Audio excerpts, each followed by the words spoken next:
Hello student, एक बार फिर स्वागत है आपका जो है सीपी शर्मा क्लासेस के ऑनलाइन यूट्यूब चैनल में। My self doctor CP Sharma. आज बेटा मैं आपको पढ़ाने जा रहा हूँ कॉलिगेटिव प्रॉपर्टीज। पहला क्वेश्चन आता है, what are colligative properties?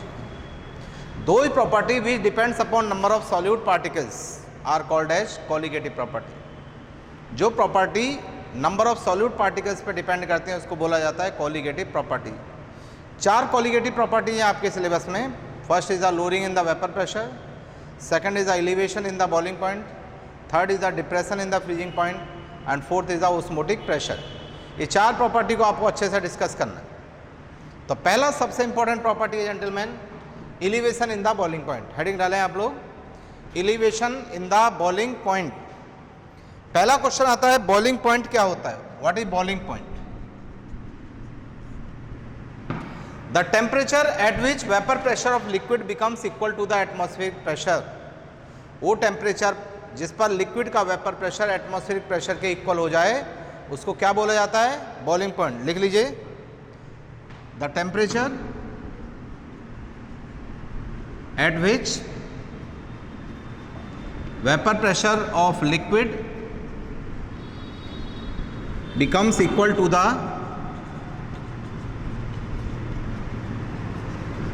atmospheric pressure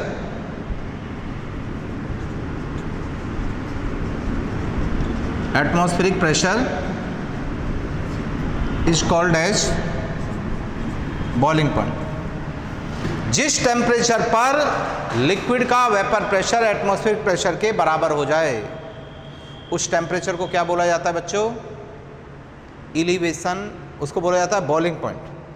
अब क्या होता है elevation in the boiling point? क्या होता है एलिवेशन का मतलब होता है बढ़ जाना, इंक्रीज हो जाना। जब किसी प्योर सॉल्वेंट में किसी नॉन वॉलेटाइल सॉल्यूट को ऐड करते हैं बच्चों, प्योर सॉल्वेंट कोई ले लो, नॉन वॉलेटाइल सॉल्यूट में जिसको वेपर में कन्वर्ट नहीं किया जा सकता हो, just like urea, sugar etcetera. जब किसी प्योर सॉल्वेंट में नॉन वॉलेटाइल सॉल्यूट को ऐड करते हैं तो याद रखिए उसका वेपर प्रेशर घटता है, बॉइलिंग पॉइंट बढ़ता है, फ्रीजिंग पॉइंट घटता है। किसी भी प्योर सॉल्वेंट में यदि नॉन वॉलेटाइल सॉल्यूट ऐड करोगे तो बॉइलिंग पॉइंट बढ़ेगा, वेपर प्रेशर और फ्रीजिंग पॉइंट घटेगा। तो लिखो इसमें, when a non volatile solute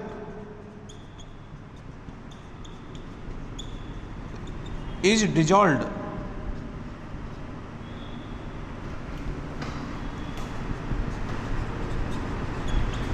non-volatile solute is dissolved in a pure solvent,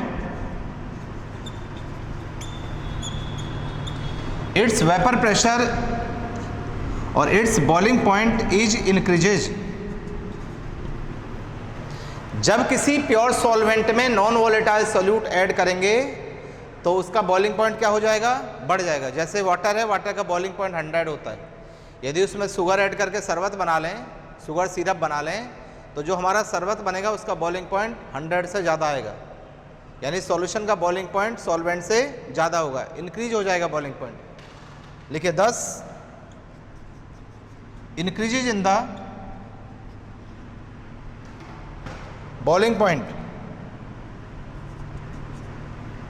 increases in the boiling point of A pure solvent, increases in the boiling point of a pure solvent by the addition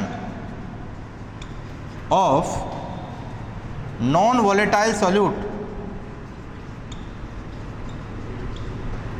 non-volatile solute is called as elevation in the boiling point, is called as elevation in the boiling point and represented by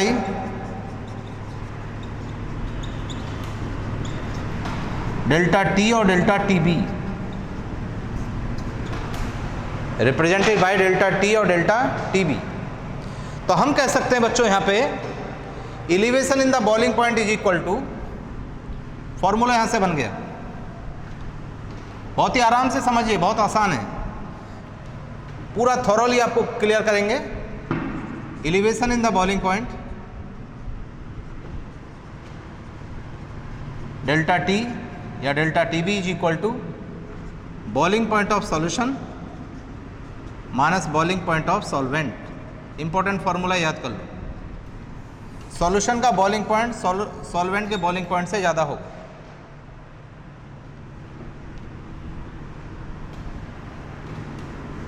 boiling point of solution minus boiling point of pure solvent.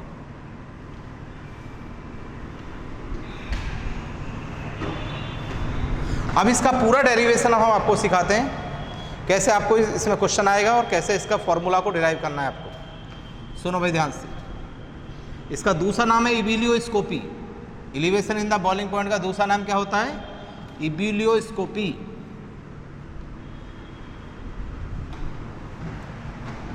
Suppose आपके पास में हम ये graph draw करें,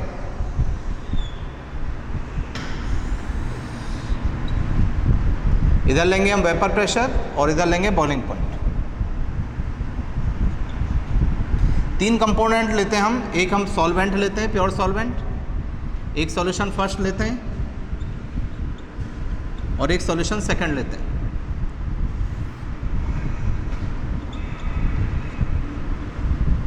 ये हम solvent लेते हैं। यहां से एक परपेंडिकुलर ड्रॉ करें यहां पे,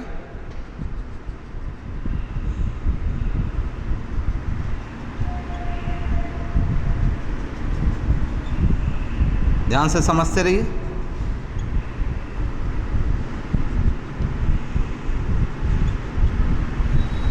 ये सपोज ए पॉइंट है, ये बी पॉइंट है, ये सी है, ये डी है और ये ई है। ध्यान से देखते रहना भाई। मान लो सॉल्वेंट का वेपर प्रेशर P0 है, सॉल्यूशन फर्स्ट का P1 है, सॉल्यूशन सेकंड का P2 है। सॉल्वेंट का बॉइलिंग पॉइंट मान लो T0 है, सॉल्यूशन का मान लो फर्स्ट का T1 है और सॉल्यूशन सेकंड का T2 है। क्या देख रहे हैं आप? जब किसी प्योर सॉल्वेंट में हमने नॉन वोलेटाइल सॉल्यूट ऐड करा तो बॉइलिंग पॉइंट क्या हो रहा है? बढ़ रहा है। सॉल्यूशन का बॉइलिंग पॉइंट सॉल्वेंट से ज़्यादा है, जबकि वेपर प्रेशर क्या हो रहा है? घट रहा है। मैंने अभी बताया था आपको, यदि किसी प्योर सॉल्वेंट में आप नॉन वोलेटाइल सॉल्यूट ऐड कर दें तो उसका बॉइलिंग पॉइंट बढ़ता है और वेपर प्रेशर और फ्रीजिंग पॉइंट क्या होता है? घटता है। तो यहाँ से देखो बेटा, यदि गौर से देखें तो एक ट्रायंगल फॉर्म हो जा रहा है यहाँ पे। ये it is just like a triangle.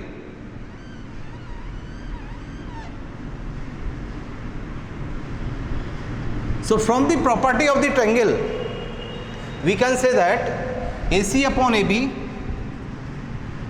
is equal to what? AC upon AB is equal to what? AE upon AD. AE upon AD. पूरा ध्यान से देखो, पूरा डेरिवेशन सिखाते हैं। A कितना है बच्चों? T0। C कितना है? T2। बड़ा कौन है? T2। तो T2 minus T0। A B, ए कितना है? T0। बी कितना है? T1। T1 minus T0 is equal to A E. A कितना है? P0। ई कितना है? P2। बड़ा कौन है? P0। P0 minus P2। A D, ए है बच्चों हमारा P0 और डी कितना है? P1। P0 minus P1। इसको कह सकते हैं आप बेटा डेल्टा T2, इसे delta T1, delta P2, delta P1। यहां से डेल्टा T2 और डेल्टा P2 दोनों ऊपर हैं, डेल्टा T1 डेल्टा P1 नीचे। So you can say that delta T directly proportional to delta P। Delta T क्या है? Change in boiling point, elevation in the boiling point. Delta P क्या है? Elevation in the depression in the vapour pressure, lowering in the vapour pressure. Vapour pressure घटता है और boiling point बढ़ता है। Delta T का मतलब है change in boiling point, delta P का मतलब है चेंज इन वेपर प्रेशर। आगे सुनो, from routes law. Routes law पढ़ाया मैंने आपको, राउट्स लॉ पढ़ाया था। दो टाइप का राउट्स लॉ पढ़ाया था, एक लिक्विड लिक्विड सिस्टम के लिए और एक लिक्विड सॉलिड सिस्टम के लिए। यहाँ पे हम किसकी बात कर रहे हैं? लिक्विड सॉलिड की, यानी लिक्विड में हम नॉन वोलेटाइल सॉल्यूट ऐड कर रहे हैं, यानी सॉलिड ऐड कर रहे हैं। क्या बताया था हमने? राउट्स लॉ बताया था, relative lowering in the vapour pressure, relative lowering in the vapour pressure is equal to mole fraction of solute, mole fraction of solute relative lowering in the vapour pressure is equal to mole fraction of solute. आपको पहले पढ़ा चुके हैं हम, ये क्या बताया था, P naught minus P S upon P naught, it is relative lowering in the vapour pressure. P not is the vapour pressure of pure solvent, P S is the vapour pressure of solution. तो P naught minus P S is called as lowering in the vapour pressure and P naught minus P S upon P not is called as relative lowering in the vapor pressure. Relative lowering in the vapor pressure is equal to mole fraction of solute, Na upon Na plus Nb, where Na is the moles of solute, Nb is the moles of solvent, Na plus Nb is the moles of solution, P naught is the vapor pressure of pure solvent, Ps is the vapor pressure of solution, P naught minus Ps is called as lowering in the vapor pressure, lowering in the vapor pressure, and P naught minus Ps upon P naught is called as relative lowering in the vapor pressure, relative lowering in the vapour pressure. यहाँ से note करो, ये routes law होता है किसके लिए, liquid solid system के लिए। Relative lowering in the vapour pressure is equal to mole fraction of solute. और लिक्विड लिक्विड सिस्टम के लिए क्या बताया था राउट्स लॉ हमने सॉल्यूशन में, partial pressure of any volatile constituent is equal to the mole fraction of that constituent multiplied by vapour pressure of that constituent in pure state. यहाँ पे बात हो रही है हमारी लिक्विड सॉलिड सिस्टम की, और इसके लिए राउट्स लॉ क्या होता है, याद कर लीजिए, relative lowering in the vapour pressure is equal to mole fraction of solute. यहाँ तक नोट करो, सब लोग नोट करिए पहले यहाँ तक। हाँ बच्चों आगे देखो, for A dilute solution, dilute solution क्या समस्या है डाइल्यूट सॉल्यूशन से। डाइल्यूट सॉल्यूशन का मतलब होता है बेटा सॉल्यूट बहुत कम हो और सॉल्वेंट बहुत ज़्यादा हो। जैसे 10 ग्राम चीनी में जो है आप 50 ग्राम जो है 50 लीटर जो है आप पानी मिला दो तो क्या हो गया, वो डाइल्यूट सॉल्यूशन हो गया। For a dilute solution Nb should greater than Na। Nb का मतलब है मोल्स ऑफ सॉल्वेंट, Na का मतलब मोल्स ऑफ सॉल्यूट। तो डाइल्यूट सॉल्यूशन में सॉल्वेंट बहुत ज़्यादा होगा, सॉल्यूट बहुत कम होगा। सो यहाँ से आप क्या कह सकते हो, P not minus P S upon P not is equal to, यहाँ से क्या हो जाएगा, Na upon Nb, Na upon Nb। ये जो है Na जो है इसके कंपेरिजन में नेगलेक्ट हो जाएगा। यहाँ से कह सकते हो बेटा आप P not minus P S upon P not is equal to, Na क्या है, मोल्स ऑफ सॉल्यूट, और मोल्स क्या होता है, weight upon molecular weight. A का मतलब सॉल्यूट, Nb को लिख सकते हैं Wb बाई Mb। यहाँ से कह सकते हो बेटा P not minus P S upon P not is equal to, ये ऊपर चला गया Wa into M B upon Ma into Wb,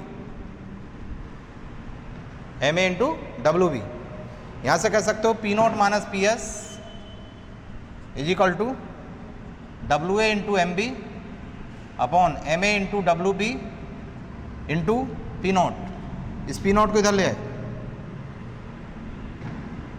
P not minus P S को क्या कहेंगे आप, P नॉट क्या है, vapour pressure of pure solvent, Ps क्या है, वेपर प्रेशर ऑफ सॉल्यूशन। तो P not minus P S क्या हो गया, change in vapour pressure, delta P is equal to Wa into M B upon Ma into Wb into P not. यहाँ तक clear है। आगे देखो, for a pure solvent, pure solvent के लिए P not and Mb are constant. किसी भी pure solvent के लिए उसका वेपर प्रेशर, उसका मॉलिक्यूलर वेट कांस्टेंट होगा। तो देखो ये दोनों वैल्यू कांस्टेंट हो गए, एम बी और पी नॉट। तो कांस्टेंट को हटा के प्रोपोर्शनलिटी का साइन लगा दो, delta P directly proportional to W A upon M A into W B. This equation number second. अब from equation first and second देखो, from equation first and second, पहला और दूसरा जो आपके पास में इक्वेशन, उससे आप सर देखिए यहाँ पे ध्यान से, यहाँ कहा था आपने delta P directly proportional to delta T, और यहाँ कह रहे हो delta P directly proportional to this one. So from equation first and second, delta P directly proportional to delta T directly proportional to WA upon MA into WB, और यहाँ से कह सकते हो delta T directly proportional to WA upon MA into WB. Complete derivation आपको करा रहा हूँ. किताबों में फॉर्मूला मिलेंगे, फॉर्मूला लिखने से कुछ नहीं होगा बच्चों. जो भी चीज़ सीखो उसका कंप्लीट डेरिवेशन सीखो, उसका ओरिजिन सीखो, कहाँ से आया वो फॉर्मूला. और delta T is equal to K, proportionality का साइन हटा के constant, MA into WB. This equation number 3 where K is called है एलिवेशन कांस्टेंट. एलिवेशन की हम बात करें तो दिस इज एलिवेशन कांस्टेंट. अब क्वेश्चन आता है how we can define elevation constant. Elevation constant क्या होता है, हम कैसे डिफाइन करें. तो सुनो, if WA upon MA is equal to 1 mole of solute, weight upon molecular weight means moles. किसके मोल? ए का मतलब सॉल्यूट. सॉल्यूट का मान लो हमने 1 मोल ले लिया, and MB is equal to WB is equal to 1 gram of solvent. 1 mole हम ले लिया हमने क्या, सॉल्यूट, और 1 ग्राम हमने क्या ले लिया बच्चों, सॉल्वेंट ले लिया. सो फ्रॉम इक्वेशन 3, तीसरी वाली इक्वेशन से बताइए क्या आएगा. सब लोग वैल्यू पुट करो, आराम से करते चलो साथ साथ मेरे. यहां से आएगा बेटा delta T is equal to what, delta T is equal to क्या आ गया, के आ गया. इक्वेशन नंबर 4, डेल्टा टी क्या है, change in boiling point, elevation in the boiling point. Boiling point में जितना इंक्रीज हुआ है वो टेम्परेचर, और के क्या है, elevation constant. So we can say that elevation constant is equal to the elevation in the boiling point when 1 mole of solute is dissolved in 1 gram of solvent. यदि हम 1 मोल solute को 1 ग्राम solvent में dissolve कर दें तो elevation constant की value किसके बराबर होगी, elevation in the boiling point के. लिख लो 10 elevation constant is equal to the elevation in the boiling point when 1 mole of solute is dissolved in 1 gram of solvent. तो यहां से आपको डेफिनेशन मिल गई किसकी, elevation in the, elevation constant की वैल्यू की आपको डेफिनेशन मिल गई. Elevation constant is equal to the elevation in the boiling point when 1 mole of solute is dissolved in 1 gram of solvent. Again आगे सुनो, अगेन और आगे बढ़ते हैं. If WA upon MA is equal to 1 mole of solute,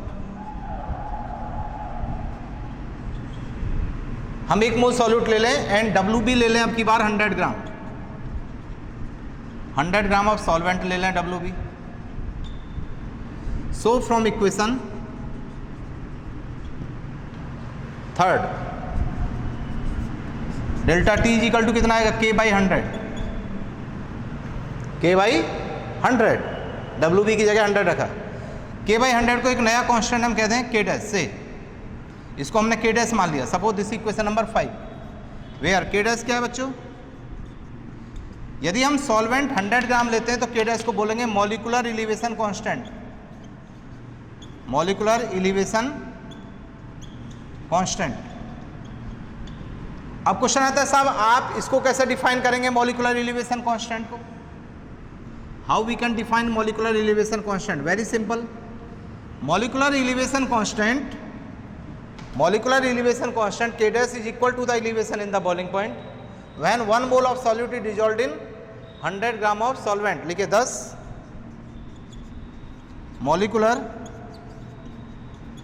elevation constant is equal to the elevation in the boiling point molecular elevation constant is equal to the elevation in the boiling point when 1 mole of solute is dissolved in 100 gram of solvent. 1 mole of solute is dissolved in 100 gram of solvent. So from equation third and fifth, आगे देखो, so from equation third and fifth क्या आएगा जरा बताओ। यहां से delta T की value कितनी आएगी 100 के डैश, डेल्टा टी की वैल्यू या के की वैल्यू, के की वैल्यू कितनी रख सकते हो आप 100 के डैश, 100 के डैश।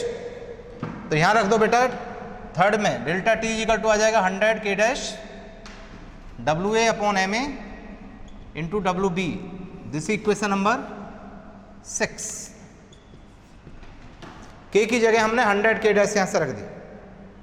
अगेन सुनो आगे की बात, फिर इसको एक्सपेंड करते हैं। If W A upon M A is equal to 1 mole of solute and W B is equal to 1000 gram of solvent. अब की बार हम सॉल्वेंट का 1000 ग्राम ले रहे हैं बच्चों, तो क्या आएगा बताओ यहां से। सो from equation third, equation third में दोनों वैल्यू रख दो। डेल्टा टी की वैल्यू आएगी के बाई 1000, के बाई 1000 को मान लेते हैं हम के बी, के बाई 1000 को क्या मान लिया हमने K B. This equation number 7 where K B क्या बच्चों, K B is the molal elevation constant. Molal का मतलब 1 kilogram 1000 gram, molal elevation constant, molal elevation constant. तो यदि आपसे कोई कहे कि डिफाइन करो मोलल एलिवेशन कांस्टेंट को, तो क्या कहोगे। Molal elevation constant is equal to the elevation in the boiling point when 1 mole of solute is dissolved in 1000 gram of solvent. thus molal elevation constant, molal elevation constant is equal to the elevation in the boiling point when 1 mole of solute, 1 mole of solute is dissolved in 1000 gram of solvent। यदि 1 मोल solute को 1000 ग्राम solvent में dissolve कर दें तो उसको क्या बोलते हैं, मोलल एलिवेशन कांस्टेंट बोलते हैं। सो from equation third and seventh, from equation third and seventh देखो बेटा यहां से के की वैल्यू कितनी आएगी 1000 के बी आएगी। के की वैल्यू कितना आ रहा है 1000 के बी, यहां रख दो थर्ड में। तो यहां से delta T is equal to आएगा, delta T is equal to 1000 kb W A upon M A into W B. Equation number 8, K B क्या है यहाँ, K B is the elevation constant, molal elevation constant. यदि गौर से देखें बेटा तो ये वैल्यू आपने सॉल्यूशन में पढ़ी है, क्या थी ये molal T. Delta T B is equal to K B into molal T, delta T B equal to K B into molal T. This equation number 9, note करो यहाँ तक पूरा। हाँ बच्चों, where K B equal to होता है बच्चों R T B square upon 1000 L B. Equation number 10 where R क्या है, gas constant, TV is the boiling point of solvent in Kelvin, LV is the latent heat of vaporization of solvent in calorie per gram। KB is the molar elevation constant. Example देखो, suppose हमें water का निकालना हो KB की value, water के लिए KB की value कितनी आएगी, तो देखो KB is equal to R की वैल्यू कैलोरी में कितना होगा 2, और बॉइलिंग पॉइंट वाटर का 100 डिग्री सेंटीग्रेड यानी 373 kelvin 1000। Latent heat of vaporisation कितना होता है वाटर का 540 कैलोरी पर ग्राम। ये आप सॉल्व करके देखो, ये वैल्यू आएगी 0.515। KB की वैल्यू वाटर के लिए कितनी होगी 0.515। तो किसी भी आप सॉल्वेंट के लिए KB की वैल्यू कैलकुलेट कर सकते हैं। तो ओवरऑल देखिए, आपको इस पूरे डेरिवेशन में जो बातें याद रखनी हैं उन पॉइंट को समझ लो। यदि ये फॉर्मूला आपको याद हो गए तो आपका कोई भी question elevation in the boiling point पे गलत नहीं हो सकता बच्चों। पहला जो बेसिक फॉर्मूला है वो आपको याद रखना है, डेल्टा TB या delta T is equal to boiling point of solution minus boiling point of solvent. किसी भी नॉन वोलेटाइल सॉल्यूट में यदि हम प्योर सॉल्वेंट में, यदि किसी प्योर सॉल्वेंट में नॉन वोलेटाइल सॉल्यूट ऐड कर दें तो उसका बॉइलिंग पॉइंट बढ़ जाता है, यानी सॉल्यूशन का बॉइलिंग पॉइंट ज़्यादा होगा, सॉल्वेंट का बॉइलिंग पॉइंट कम होगा। दूसरा फॉर्मूला आपको याद रखना है, delta T is equal to 1000 KB into WA upon MA into WB। Delta T या डेल्टा TB एक ही बात है, उससे कंफ्यूज नहीं करना है। KB है मोलर एलिवेशन कांस्टेंट, WA का मतलब mass of solute, MA is the molecular mass of solute, WB is the mass of solvent. जहाँ A लिखा हो A का मतलब सॉल्यूट, B लिखा है तो सॉल्वेंट। इसको ये भी लिख सकते हो, delta TB is equal to 1, ये हमने मोलर T कह दिया, KB into molar T, small m molar T, और KB इज इक्वल टू मैंने बताया RTB स्क्वायर अपॉन 1000 LB। ये यदि 4 फॉर्मूले आपको याद हैं, इसमें ये चारों मैंने आपको डिराइव करके दिखाए, तो आपका elevation in the boiling point का कोई भी क्वेश्चन गलत नहीं हो सकता। तो बेटा हमने आपको 4 कॉलिगेटिव प्रॉपर्टी हैं, उसमें एक कॉलिगेटिव प्रॉपर्टी आपको कंप्लीटली पढ़ा दी। इसमें राउट्स लॉ आपको और याद रखना है। राउट्स लॉ क्या कहता है, राउट्स लॉ मैंने बताया आपको, relative lowering in the vapour pressure P0 minus PS upon P0 is equal to mole fraction of solute. Mole fraction मतलब जिसका निकालना है उसके mole divided by total mole. ये सारे पॉइंट याद कर लीजिए, तैयार कर लीजिए डेरिवेशन को, इसके बाद ये कोई क्वेश्चन नहीं छूटेगा। तो अगले लेक्चर में मैं आज आपको पढ़ाऊंगा, इसी से बिल्कुल जुड़ा हुआ पार्ट, इसी से मिलता हुआ पार्ट है क्या, depression in the freezing point. मैंने आज आपको बताया था किसी भी प्योर सॉल्वेंट में नॉन वोलेटाइल सॉल्यूट ऐड कर दें तो उसका वेपर प्रेशर फ्रीजिंग पॉइंट घट जाता है, जबकि बॉइलिंग पॉइंट क्या हो जाता है, बढ़ जाता है। तो इतना आप तैयार करके रखिए। कोई भी डाउट यदि होता है बच्चों तो जो हमारा पर्सनल व्हाट्सएप नंबर है उस पर आप लोग अपने डाउट्स को पूछते रहिए, घर बैठे तैयारी करते रहिए। चैनल को यदि हो सके तो सब्सक्राइब कर दीजिए, लाइक कर दीजिए। आपका बहुत बहुत शुक्रिया, धन्यवाद।